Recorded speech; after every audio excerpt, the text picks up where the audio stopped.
बहुत নিচে থেকে উপরে উঠতে লাগে। এটা সিঁড়িও নিচে থেকে উঠে উঠে উঠে উঠে উঠে উঠে ঘুরি ঘুরি ঘুরি ঘুরি মেইন এন্ট্রান্স। 4টার সময় এখন জিগাইলাম এখানে লোকাল মানুষের যে 4টার সময় বলে খোলা হইব মন্দির, তখন পর্যন্ত তোমার অপেক্ষা করতে লাগবে। মন্দিরের মেইন দরজাও বন্ধ আছে।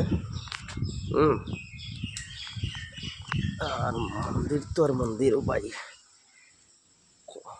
কত সুন্দর মন্দির,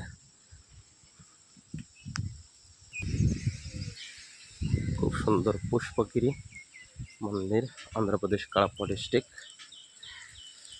আমরা পাইটি সব হয়ে গেল, নিশ্চয়ই কই না কই আসুন।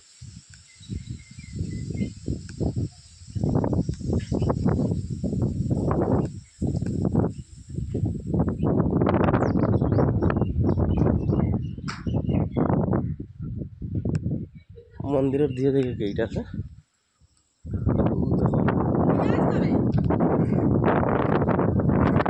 মন্দিরের এন্ট্রি গেট ওদিকে